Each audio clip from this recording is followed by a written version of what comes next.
All right, we are now recorded. Um, and I will, oh, how did that happen? And let me pull up Spotlight here. You guys can see me pretty good. Yeah, we're going to chat a little bit about Alzheimer's, simply because most of us know someone who have been affected by this crazy condition that is called, I've heard it called the long death. The long death. What that means is that you die in here first before your body gives up. And Carolyn says she had 5 friends with it. Lynn has 190. Yep, yep. Donna, mother and maternal grandmother. The long death is what we have witnessed. And does anyone here know, before I chat about the clinical trial that's been published recently by Lilly, does anyone here know what actually causes Alzheimer's? Any thoughts on that, guys? Type in what you think contributes to Alzheimer's. Is it all, I see inflammation. Vivian says sugar. What else? Protein in the brain. Michelle, inflammation, amyloid plaque, hereditary. You guys are good. Genetic disposition, tangles in the brain. Yes, plaques and tangles, huh? Tau tangles. This is a very smart group. This is a very smart group with that. Amyloid plaque, tau tangles. So in our brain, in a healthy brain, we each have about probably about 100 billion brain cells in a healthy brain, around 100 billion brain cells. And in a healthy brain, one brain cell will talk to the next brain cell, and they'll talk to the next brain cell, and they'll talk to the next brain cells. So our brain cells are always communicating and talking to one another all the time. And in a healthy brain, every thought that I have is simply a pattern of brain cells communicating. Every feeling that I have is a pattern of brain cells communicating. Every thought, every feeling, right? And every memory that I have is perhaps a pattern of brain cells communicating. Does that make sense to you guys so far? Type in yes if it makes sense to you guys, that the brain cells are always talking to one another with that, always communicating. That's right. And so amyloid plaque, right, is what we call the Alzheimer's plaque. It is, it's what builds up in the brain, amyloid beta specifically. It's a type of protein that builds up excessively in the brains of patients who have Alzheimer's. We know for a fact that every patient with Alzheimer's have this plaque in their brain, right? This amyloid beta plaque in this brain. We also know for a fact that if the plaque is not there, if there's no plaque in your brain, there's no Alzheimer's, right? If there's no plaque in your brain, there's no Alzheimer's. But every patient with Alzheimer's have plaque. Does this make sense to you guys so far? Type in yes if it makes sense to you guys, that you're understanding a little bit about this plaque, right? There you go, very cool. The other thing we know is that this plaque, right, this amyloid beta plaque, by the time a patient with Alzheimer's have some type of memory loss, this plaque has been building up silently in their brains for probably, 15 years, 20 years, for a very long time. It just builds up silently without us being aware of it. And and over time, when the burden of the plaque, right, the amount of plaque is significant enough, uh, that's when it causes disruption of your brain cells being able to connect and talk to one another. So I want you to imagine if your brain cells are talking to one another, I want you to imagine the plaque simply getting in the way between the brain cells being able to talk. And when there's enough plaque that gets in the way and your brain cells can no longer connect, we call that memory loss, when our brain cells can't function appropriately because of that plaque burden. Does that make sense to you guys so far with that? Right? When there's so much plaque that gets in the way that it interferes with the brain cells' ability to function and to connect and to talk to one another and things of that sort. So my question for you is this: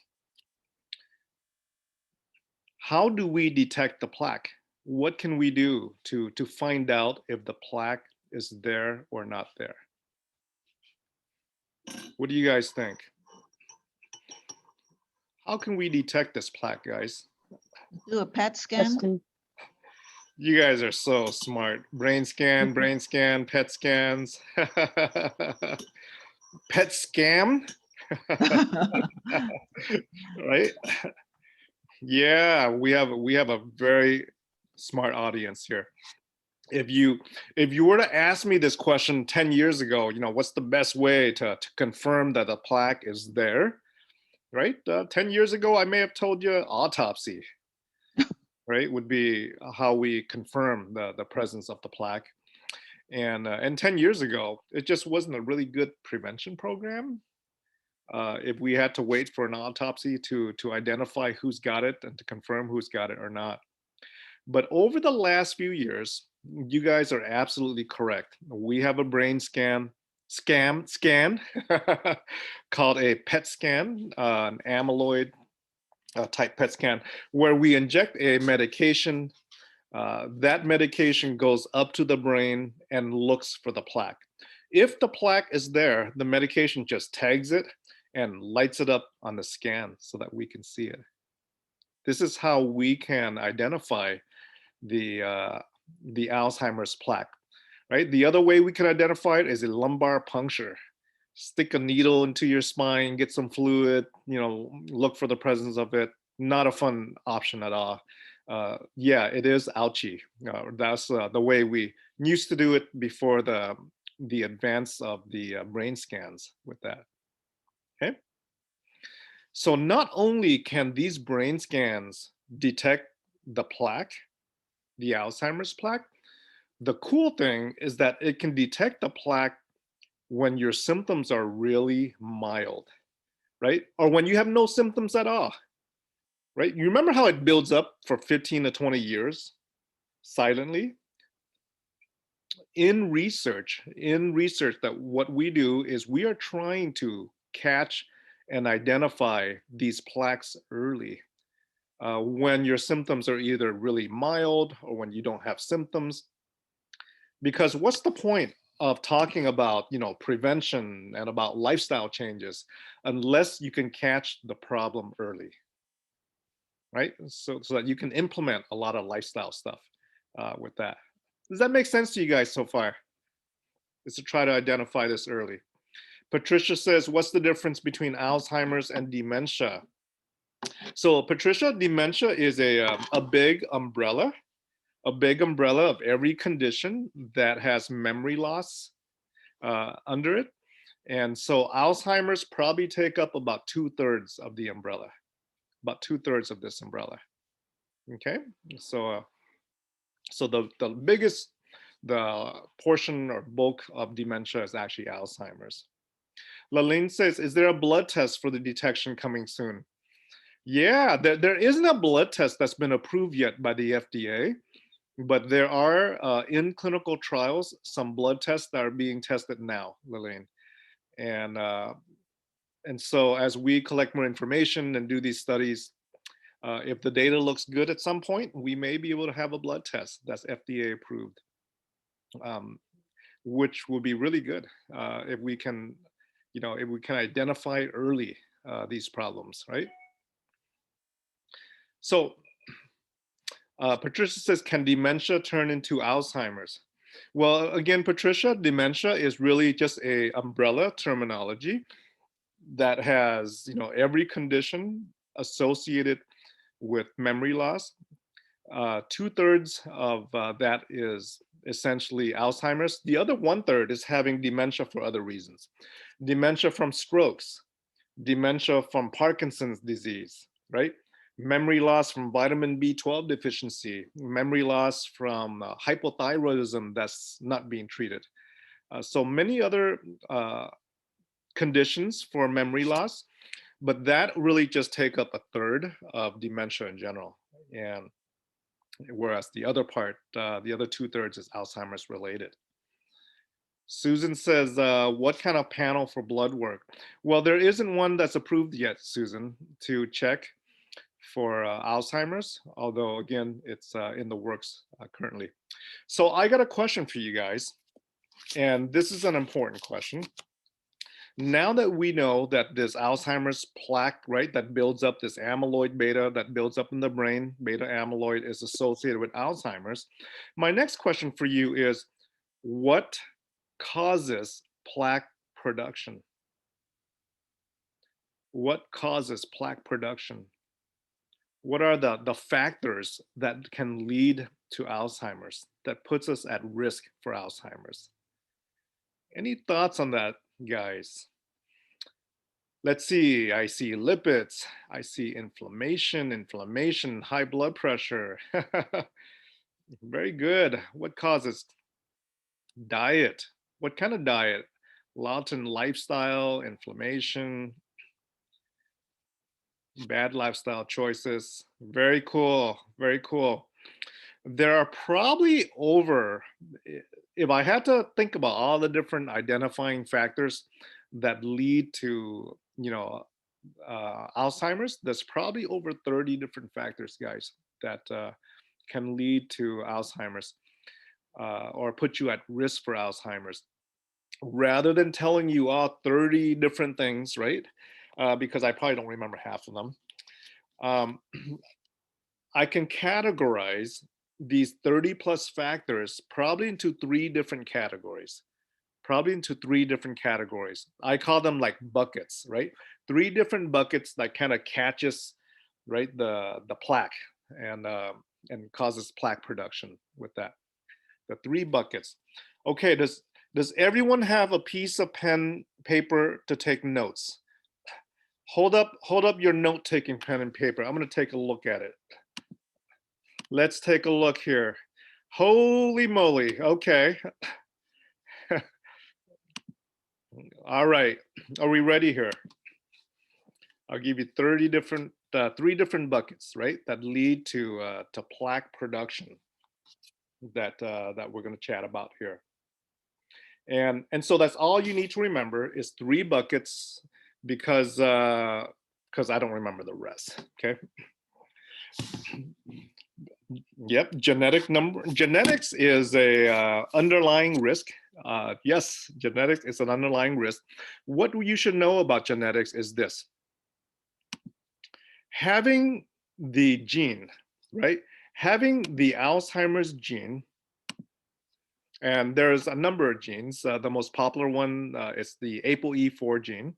Having the gene increases your risk, but does not condemn you to having the diagnosis. It does not guarantee that you will get Alzheimer's if you have the gene. Does that make sense so far? Right? It's not a death sentence if you have the gene. Okay? So is there a way to find out whether we have that gene? Yes, there is. Yes, there is. Okay? Now, the other thing you should know is that not having the gene, right? If you don't have the Alzheimer's gene, right? If you don't have ApoE4 and things of that sort, it lowers your risk for Alzheimer's, but it does not guarantee, that you will not get Alzheimer's. Why is that?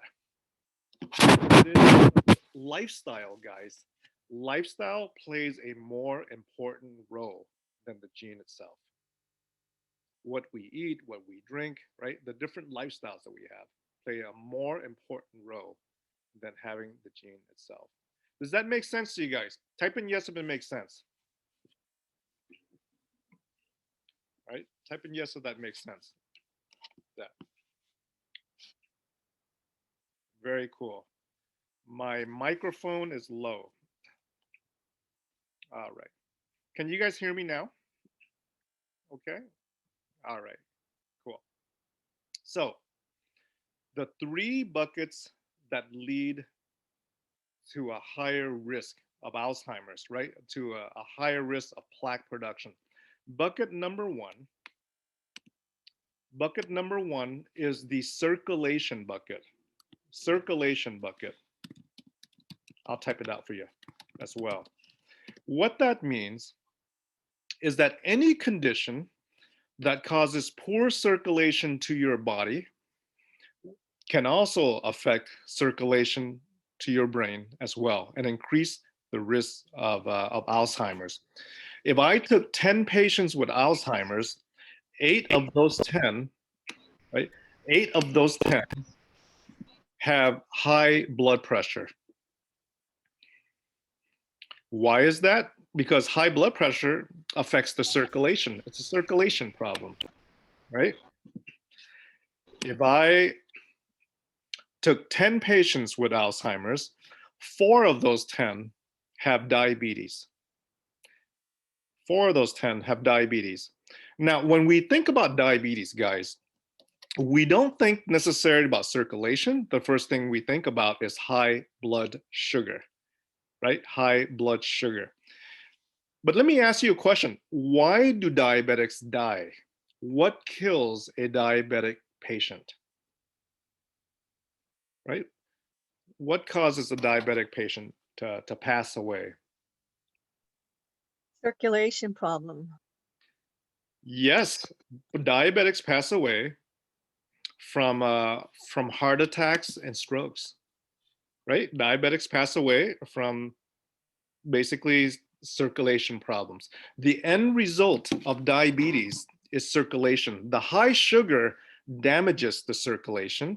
The damaged circulation leads to heart attacks, strokes. It leads to amputations of the leg, right? The number one cause or reason for amputations in the United States is diabetes, right? The number one reason for kidney transplants in the United States is diabetes. It's poor circulation leading to damage to, right, the kidneys, leading to damage to the nerves, causing neuropathy, leading damage to circulation, causing peripheral artery disease, right, leading to damage of the eyes, causing retinopathy. Number one reason for blindness in the United States is diabetes.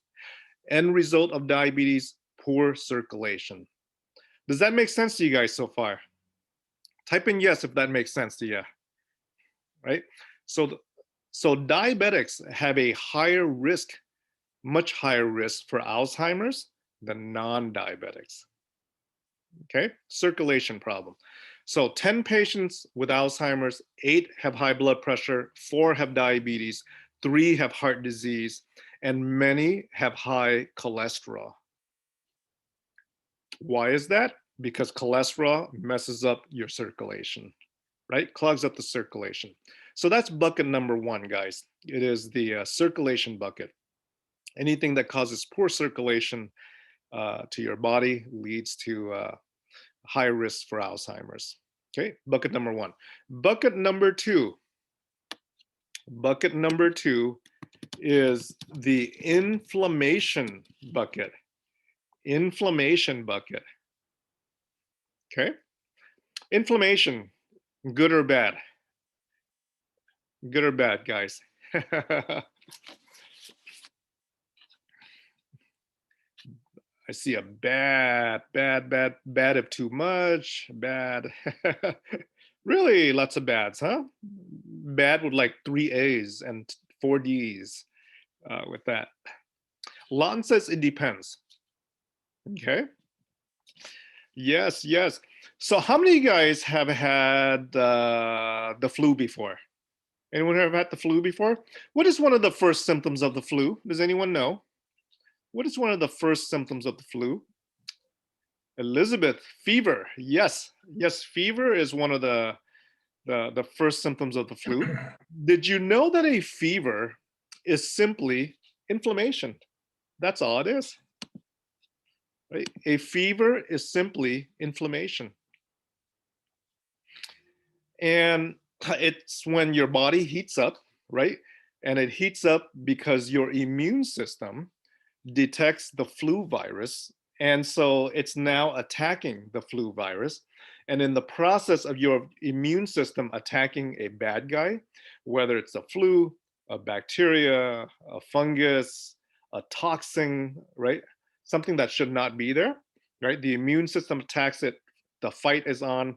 And the byproduct of the immune system's attack is inflammation. Inflammation is the byproduct of the immune system's attack against something that shouldn't be there.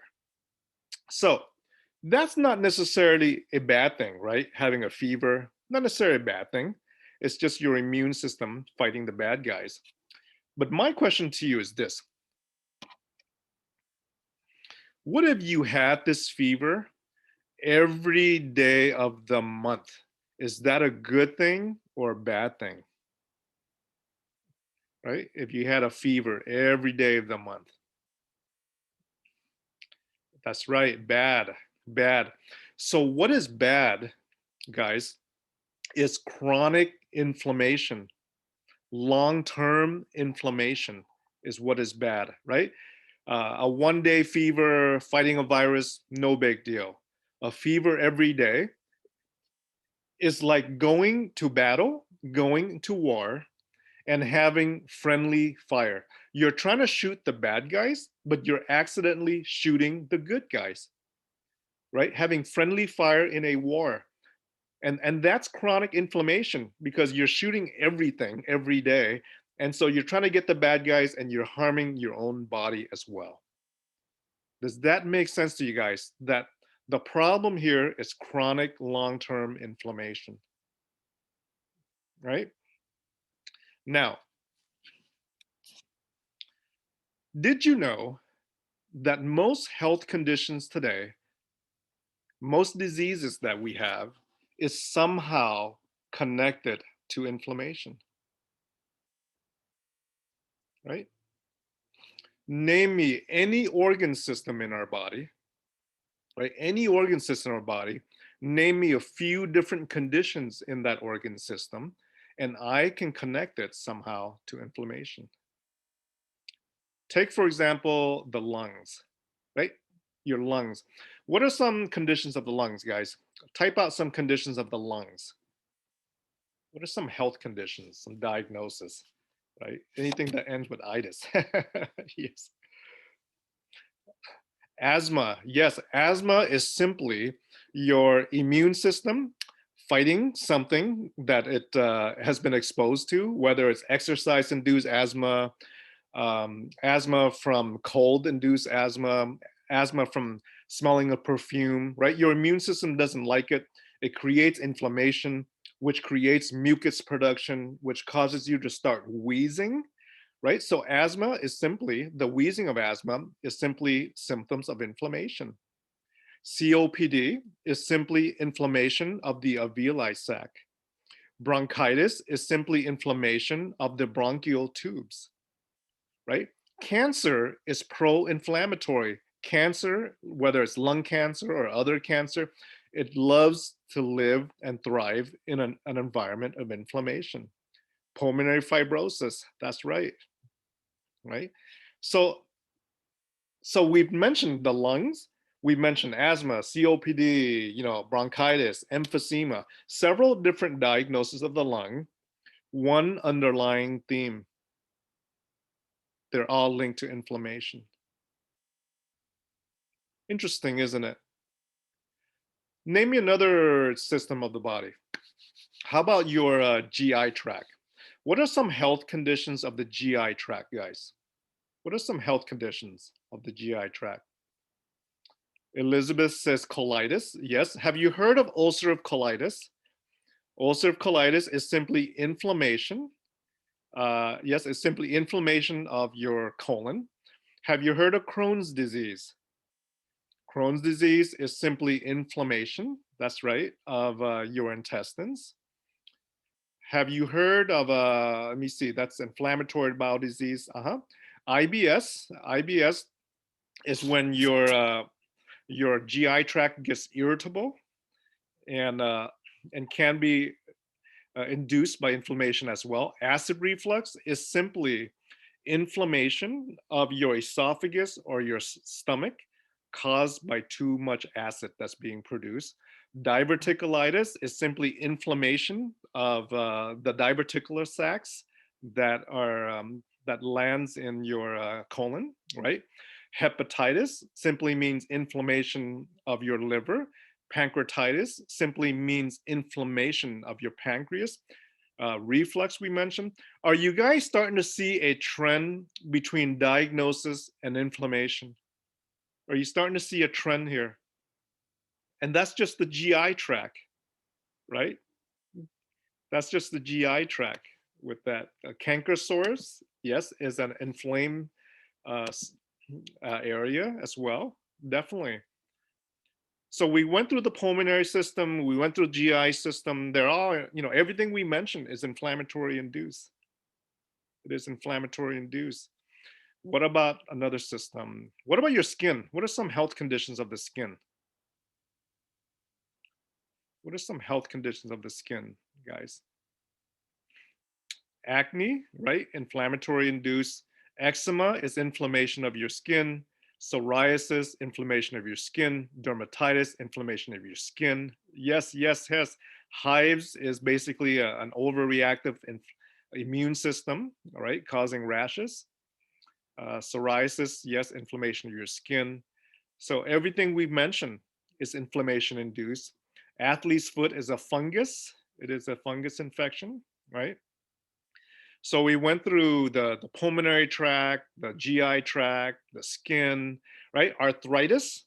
Arthritis is simply inflammation of the joints. It's the most obvious. There are many types of arthritis, as you know. There's rheumatoid arthritis, there's psoriatic arthritis, there's gout, right? There's osteoarthritis, all types of arthritis, guys, inflammation induced for all these types of arthritis. Pretty crazy, isn't it? What about inflammation of the brain? What do you call inflammation of the brain? Any thoughts on that? Encephalitis, yes, except encephalitis isn't chronic, right? It's short term. You either live or die, right? Same thing with meningitis. It's a short term. You either live or die. Inflammation of the brain. Headache, multiple different causes for headaches, but definitely migraines. Inflammation of the brain, guys, is definitely associated with Alzheimer's. Alzheimer's. How do we know that? We know that because when we do autopsies of patients with Alzheimer's, not only do we find the Alzheimer's plaque in the brain, we also find a lot of inflammatory cells that are in the brain, a lot more than normal, a lot more than normal with that, right? So that's the inflammation bucket. Conditions that has chronic inflammation can definitely put you at risk for Alzheimer's as well. The inflammation bucket. Does that make sense to you guys so far? Type in yes if it does. That makes sense to you guys.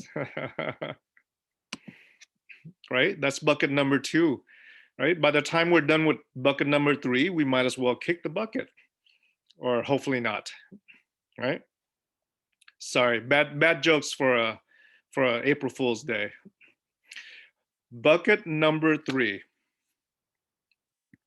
I'm going to type this out as well. Bucket number 3 is toxins. Toxicity. What do I mean by toxins, guys? What do I mean by toxins? Right? Pesticides. Okay, that's a toxin. Pollution is a toxin. There's been studies that's been published showing that those who live in areas of high pollution have a higher risk of Alzheimer's than those who live in an area of low pollution, right? These epidemiology studies. Infections, okay. Sugar, right? How many of you guys are like me? How many of you guys are like me where you like a medium rare steak? Few hands. Type in yes if you're a medium rare steak type of person.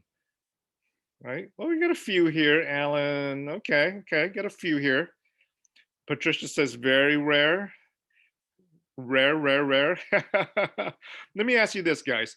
When you eat a medium rare steak, right? When you eat a medium rare steak, are you just eating a medium rare steak?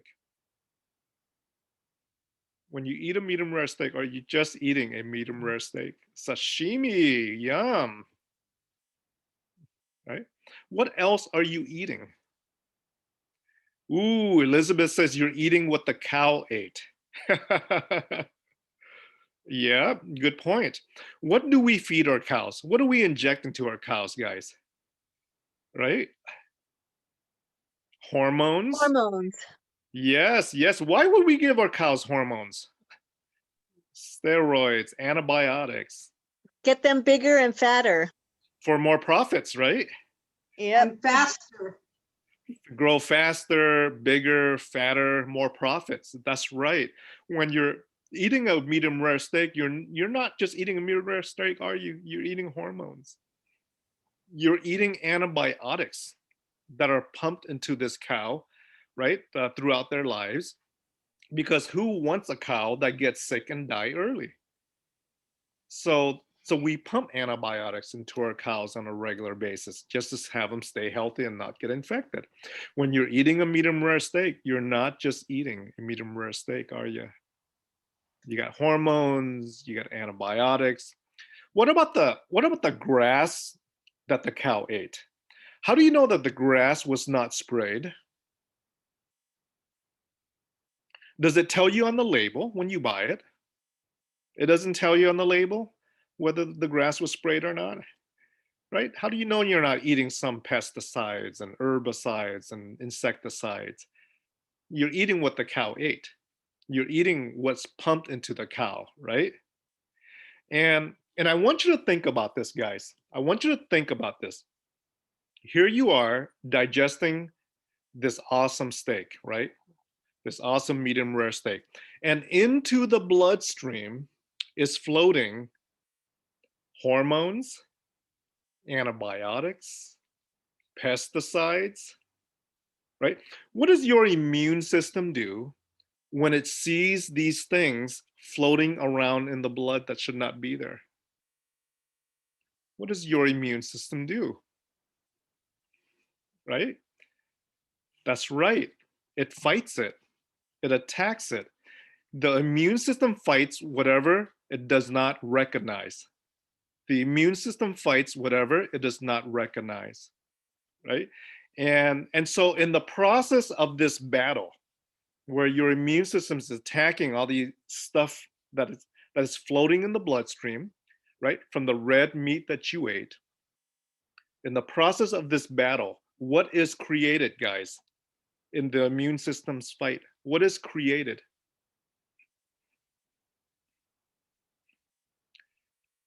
Inflammation is created. And if it was just a one-time thing, if it was just a one-time thing where you ate the steak and and the hormones and the antibiotics and all that, and the immune system attacks it, and you get a little bit of inflammatory flare-up, but the inflammation goes away, no big deal, right? But let me ask you this: how often are we exposed, right, to this diet where there are toxins going through our system, whether it's hormones, antibiotics, pesticides. How often in the American diet are we meat eaters, right? Red meat eaters. Is that part of the American diet? It is, right? And if you ate beef and if you're a red meat eater multiple times a week, how often are you creating inflammation from the immune system's attack?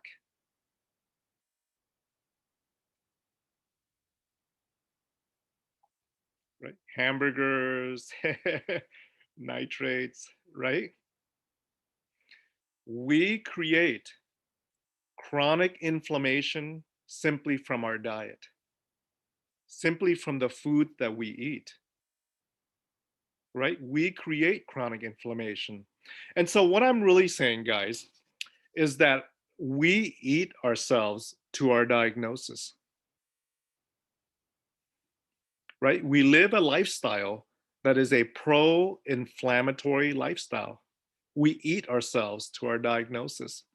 There's a good number of evidence that a plant based diet is a diet that's good for the brain, right? A plant based diet is a diet that's good for the brain. And you ask yourself, why is that? Well, maybe because a plant based diet, doesn't create the inflammation that we normally have in eating a whole bunch of meat, right? So those are the three buckets that leads to Alzheimer's: inflammation, circulation, and toxins through food and different things, because those things create inflammation, right? With that, the three buckets, guys. Does that make sense to you guys so far? And we're going to talk about stuff that is healthy, okay, when we go to talk about fish and things of that sort. Don and Donna says that's why Seventh day Adventists live so long. Absolutely correct. Absolutely correct. Those who have a plant based diet tend to live longer than those who don't have a plant based diet and are meat eaters with that. Is eating a well done steak better? Good question. Good question. I think the key thing is really to minimize the meat, particularly specifically red meat with that. Okay. So the three buckets, guys, that lead to plaque production. Now, I want you to imagine something with me. We're going to go on a little imaginary trip here. I want you to imagine a house, right? A house. And inside that house, there's a big living room. And inside that living room is your brain, right? So your brain takes up the entire living room.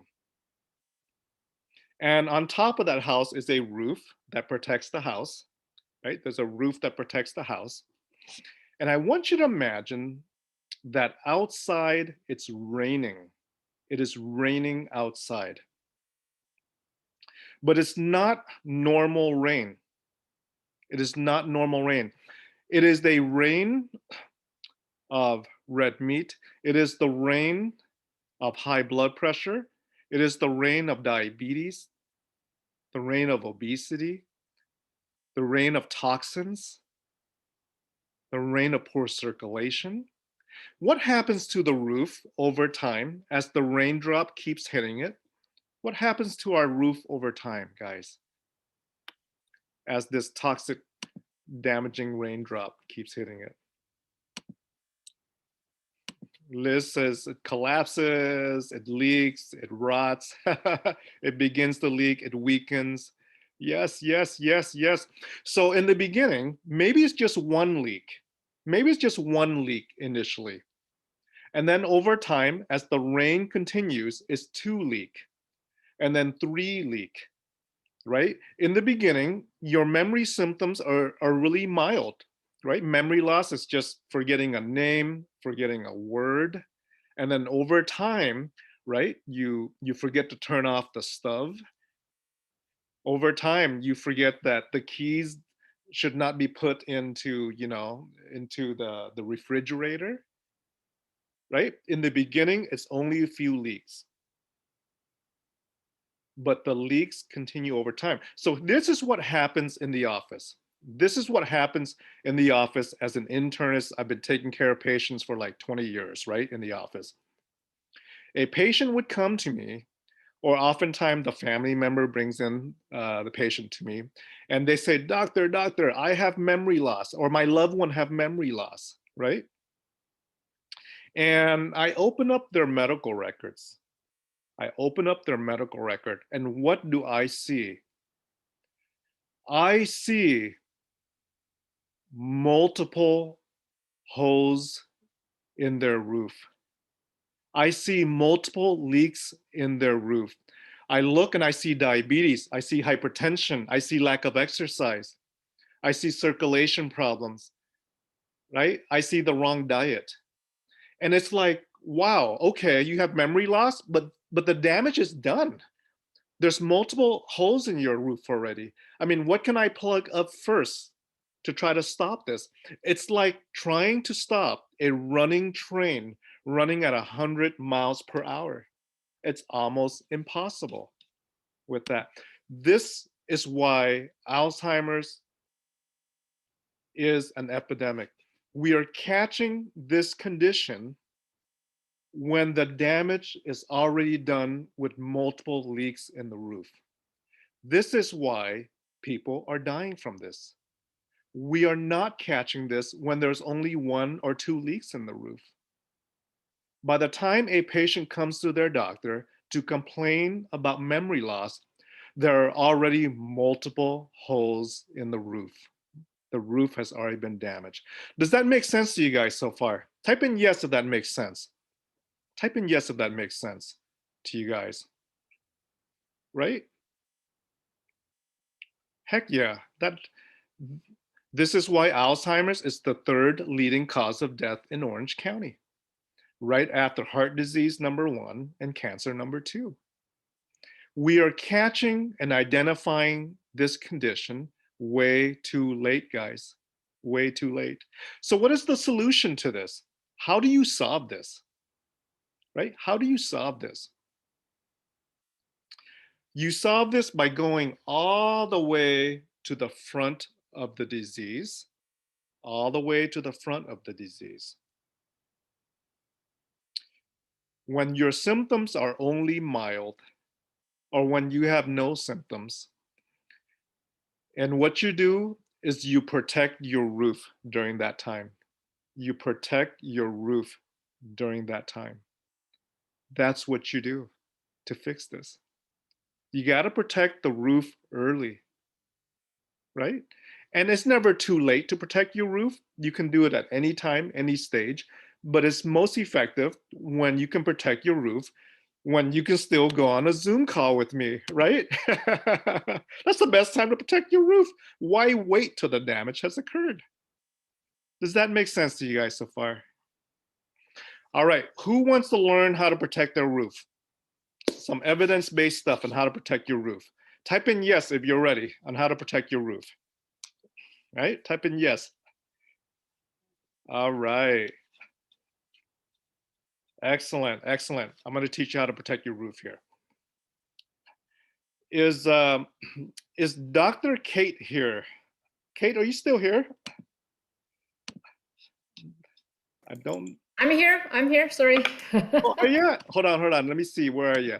I'm going to bring you on. Hold on. I got to go through 3 screens here to find you. Oh, there you are. Hold on. I'm gonna bring you on with me. All right. Say hi to Dr. Kate, guys. Kate Zong.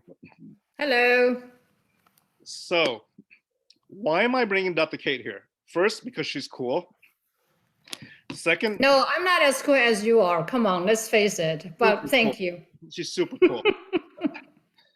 Second is that Dr. Kate is very instrumental in creating a program at the Cleveland Clinic. Have you guys heard of the Cleveland Clinic before? Type in yes if you have. It is really cool. And I'm putting you on the spot because I teach this all the time. the, the pillars, right? Mm-hmm. Mm-hmm. Let me show you guys the pillars real quick, and then I'm gonna have Dr. Kate just share about the pillars a little bit. I'm gonna share my screen, and let's see. Can you guys see my screen? So I'm just gonna write here. I think it's 8 pillars now, but let me see. 6 pillars of brain health. Let's see here.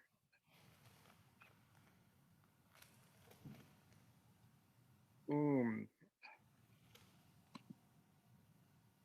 Very cool. Do you guys see this from the Cleveland Clinic, brain health?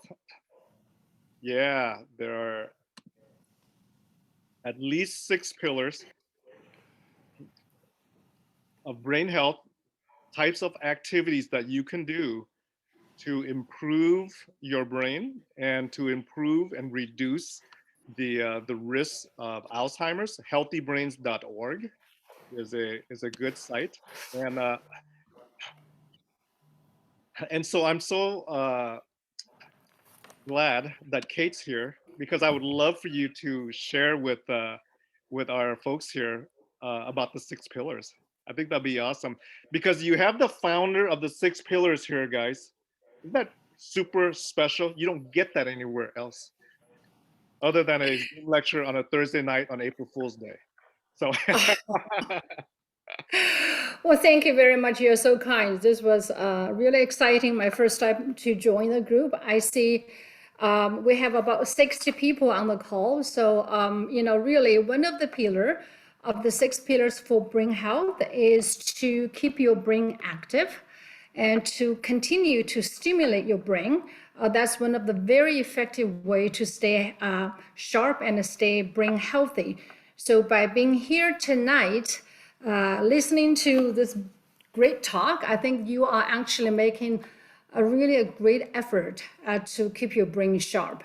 So there have been a lot of study looking at different kind of lifestyles which can really affect our overall brain health, particularly from the point of view of how we can enhance and keep our brain healthy. So the 6 areas really include the following. First of all is being physically active, just get moving. That's what we talk about. And there are a lot of ways people can get physically active, but usually there are 4 types of exercise we suggest people to do. Number 1 is cardiovascular. So the CDC and NIH have made very specific recommendation as to how often you should be exercising and how much. The rule of thumb is that you should get a minimum of 150 minutes per week of the cardiovascular exercise in combination with some strength training, particularly as we are getting older and we are losing our muscle. And as you know that for a lot of women after menopause, they become very, very fragile. And there have been a lot of bone fractures. And so the strengthening exercise not only is important for your bone health, but also is very important for your brain health as well. So that pump up some irons will be very helpful for you as well. The third type of exercise is really keeping your balance, because as we are getting older, we tend to lose our balance. And, stretch, yoga, all that are very healthy for your body as well as for your brain. Stability is the last one among the 4 areas of exercise. So what we are really advocating and suggesting to our patient and also to a lot of the folks who want to keep their brain sharp is to have a combination of exercise. But the idea is you should do that regularly, not, you go to the gym for 5 days and you stop for half a year. And I've been watching Dr. Trin's Facebook and social media, and he's really pushing the irons, pushing the card 6 o'clock in the morning, very admirable. So I think you are the post child, the post doctor to lead the brain healthy lifestyle.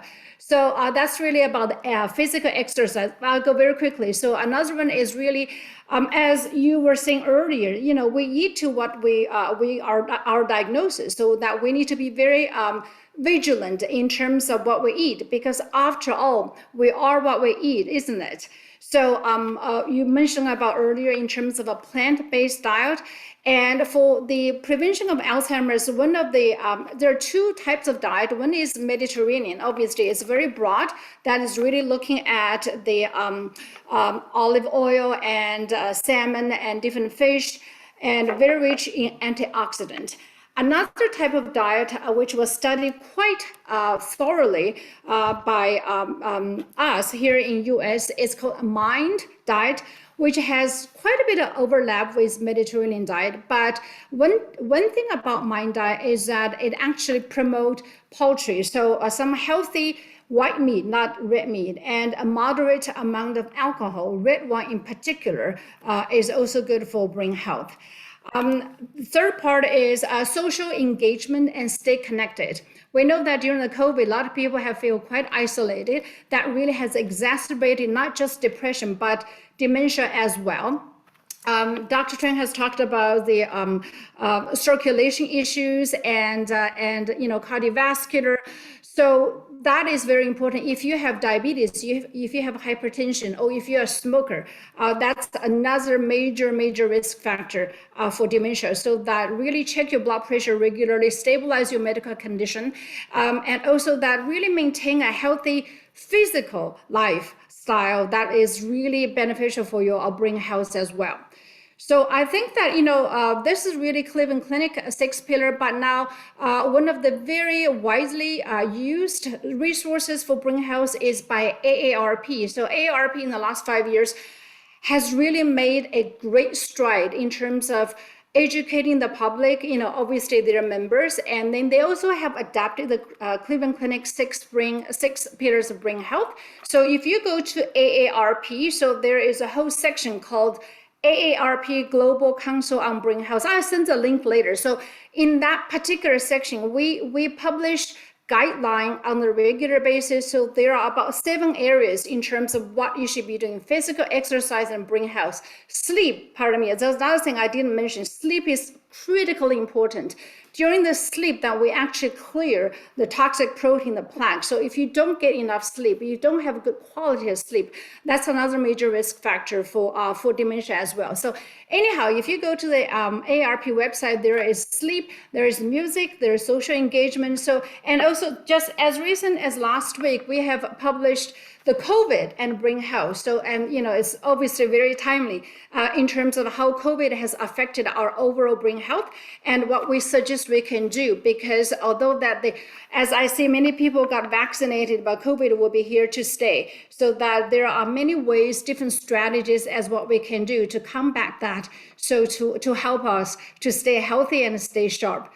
So on that note, I'm going to turn back to you. This was truly a surprise. I didn't realize that I will be on screen, but I will also put my email on the chat box. If people want to get in touch with me with some other information, so I'll be happy to communicate. And another issue that we didn't talk about today is women and brain health. 2/3 of the Alzheimer's patients are women, and as women go through menopause, and then the chance of getting Alzheimer's is actually increased substantially. So there are so many different strategies that a lot of research right now are looking at how that we can help women, particularly women who have gone through menopause or who are near the menopause area stage of their life, what they can do to help them to stay sharp.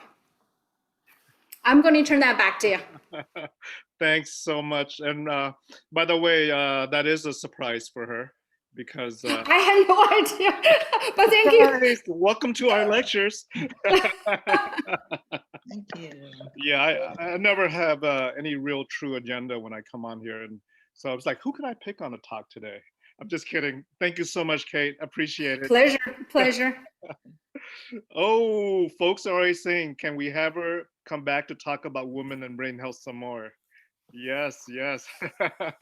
We could certainly do that, guys. Those are the 6 pillars that we know. that can improve and at least protect your brain overall. Let's, in the few minutes we have left, let's take a look at that clinical trial that was published. Let us take a look at the clinical trial. Let me share a screen and we'll look up the one clinical trial there. What is this? Oh, the brain. And so we'll just Google it. We'll do Lilly Alzheimer's study result. And oh, here it is. New York Times. Oh, is that the old one? Let me see. Present data. Here it is. So this was published fairly fairly recent. This was March 13, 2021. And Dr. Kate here has a link to AARP Brain Health for you guys on the chat box. So 257 patients in a phase 2 study. Phase 2 study. Oh, here's another cool link, womensbrainhealth.org. Thank you. I will be sending a few more links as you talk. Yes, So. keep going. And this is interesting, guys. In this study of 257 patients, this medication, which is a what we call a monoclonal antibody, it slows the decline of memory loss by 32% compared to the placebo group. And that's huge. You may think that 32%, isn't like, it's not like 90%.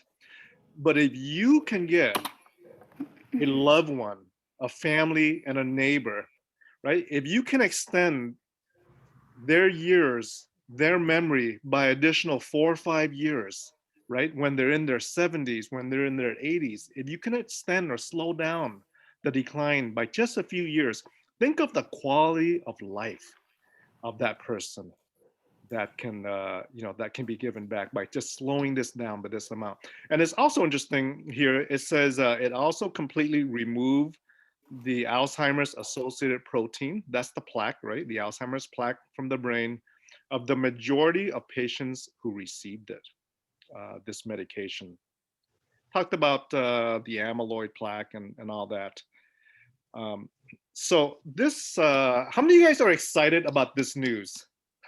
How many of you guys are excited about this type of news with that, right? I see some hands up, very excited. Yes. The first thing you should know is that this is a phase 2 study. And so it's not, it's not definitive. We have to go through phase 1, phase 2, and phase 3 successfully with good results before it can get to the FDA, right? Before it can get to the FDA to apply for approval. And it has to succeed at each phase.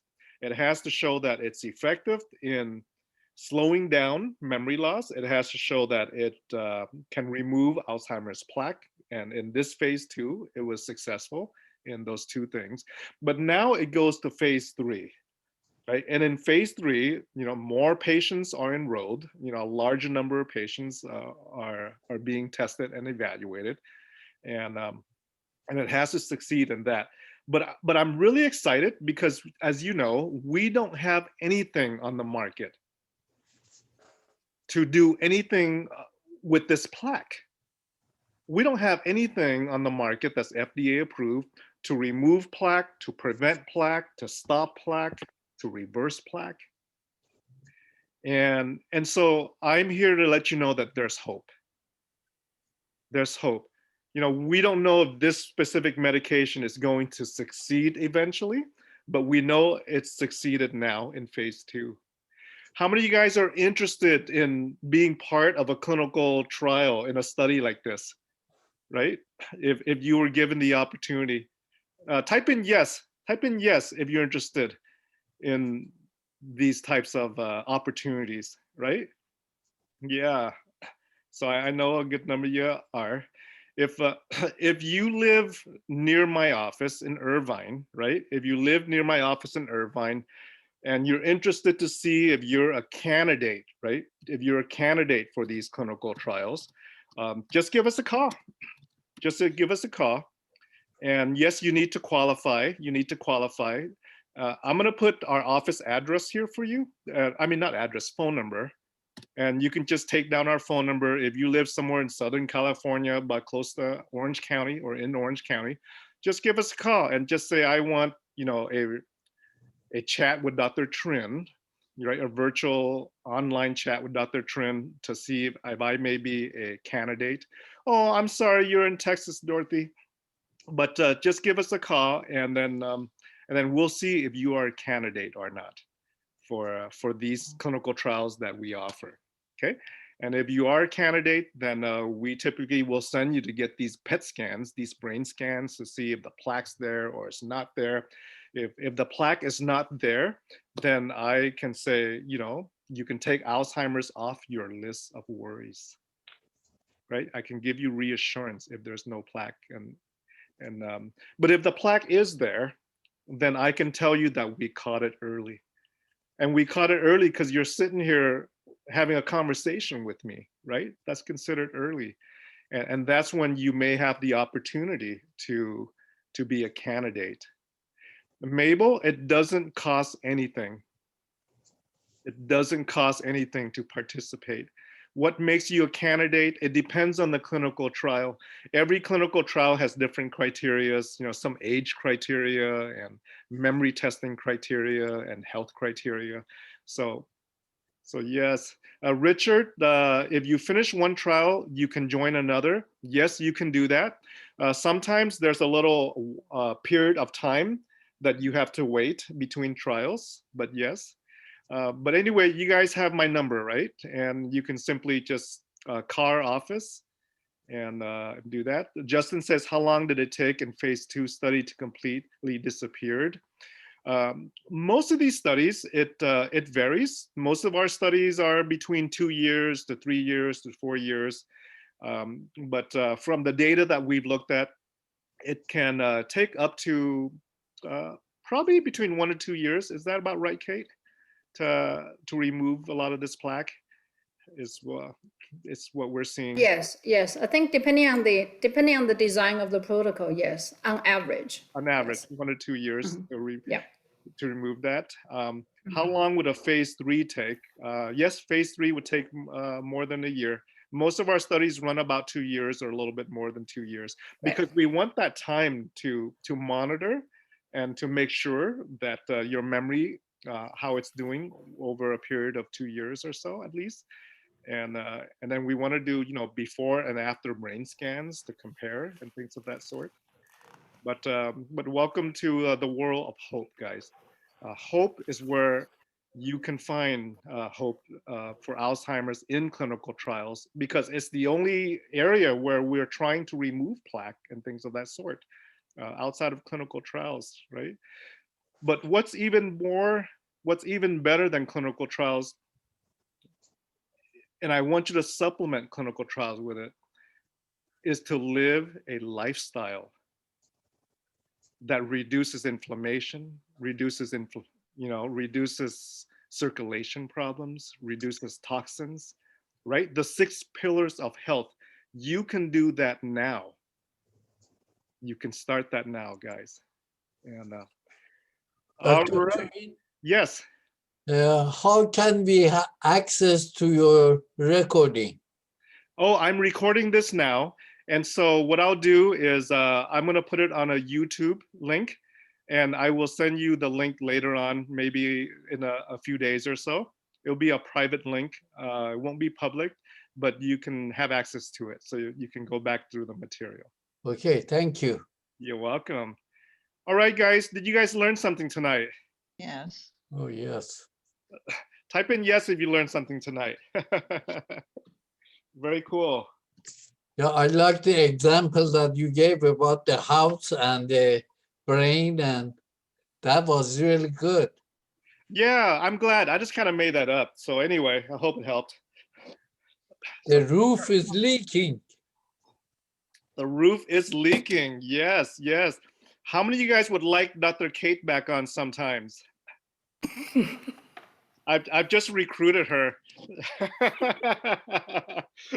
I'm sorry, Kate. Hey, Kate, we should come and do a CBD lecture sometime. Okay. Mhm. And show some preliminary research and different things. That's Yeah. Yeah. all right, guys. I've went past my time here by a few minutes. Thank you so much. I'll see you guys next week, and we will talk about something different next week. Does that sound Thank good? you. Yes, thank All you. Thank you, right. thank God you. bless. Okay. I'll see Thank you. everyone later. Bye. Thank you. Thank you. Bye-bye. He just likes to wave, I think.